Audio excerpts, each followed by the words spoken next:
Hi, welcome to the Piston Show. What we have here today is the Honda CB350 RS.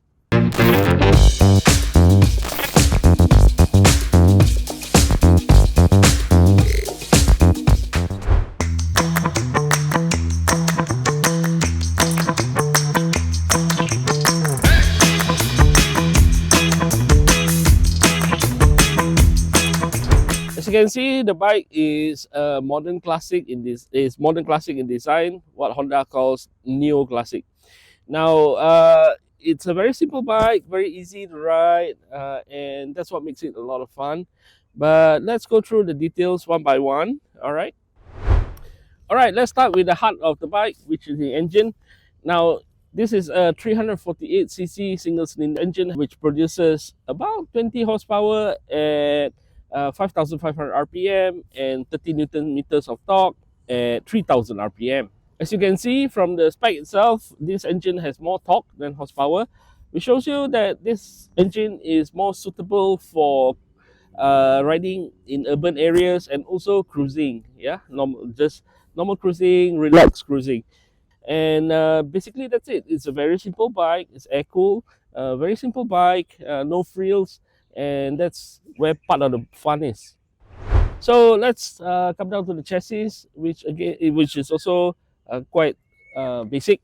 As you can see, these are telescopic forks. They've got these rubber boots to cover them, which make them look very classic, very nice. Single brake disc in front with Nissin two piston calipers. The front wheel is 19 inches. The rear wheel is 17 inches. Okay, coming up top, the fuel tank, big fuel tank here, which holds 15 liters. Now it's got, when you look at the fuel tank, the beautiful thing is that it's got this old school fuel filler cap, which you open like this. Lovely, I love this. Of course, the old one you take the whole thing out, but it's got all these little touches that makes the bike a lot of fun when you look at it. And it's got, the seat is 800 millimeters high. The curb weight is listed as at just 179 kilos. Up front, providing all the riding info is an old school speedometer inlaid with an LCD. So you just go through the modes, and that's about it. Yep. You don't. There's no ride mode. There's no ride mode to bother with. There's no this and that to set and everything. You just get on the bike and go. Okay, so how was it like riding this bike for the last few days? The first thing, of course, that struck me was that it's really fun. Yeah, it really brings back the simplicity of bikes in the heydays, where you just get on the bike, you start the bike, and you go. Now, as I said earlier, there's nothing to fiddle with. All you do is you fill in the tank when it's low on fuel, and that's about it. Service the bike when it's time to service. Other than that, just keep on riding. Yeah.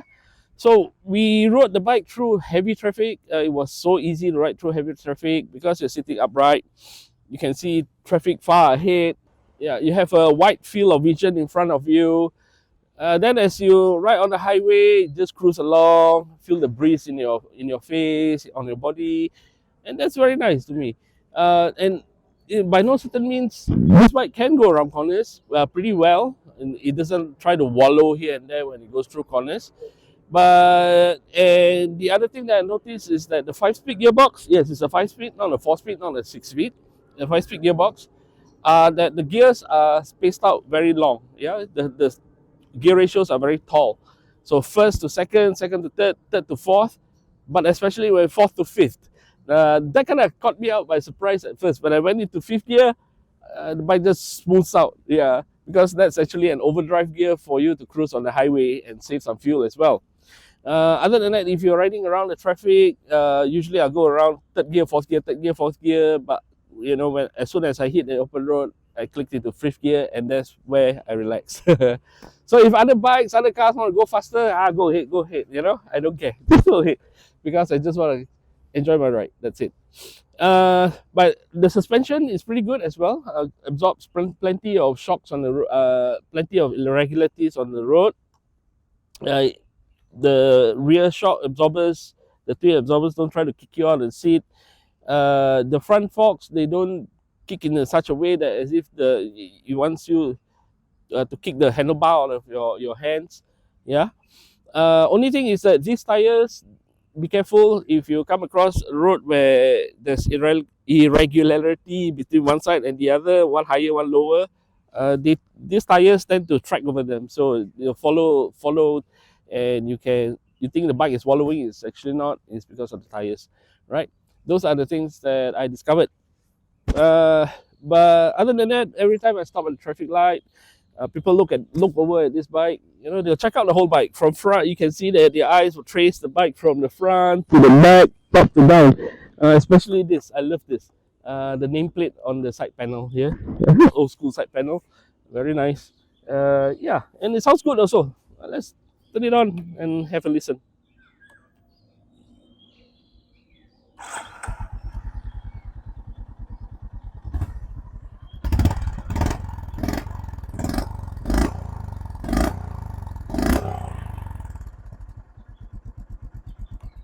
Okay, sounds very throaty. Now I don't know whether this is stock or not. Well, I mean the pipe is stock, but I don't know whether the silencer inside is stock or not. But yeah, it sounds pretty throaty. So when you ride around in traffic, yeah, it has a throaty presence soundtrack to your ride. So in closing, would this be a bike that I would buy? Definitely.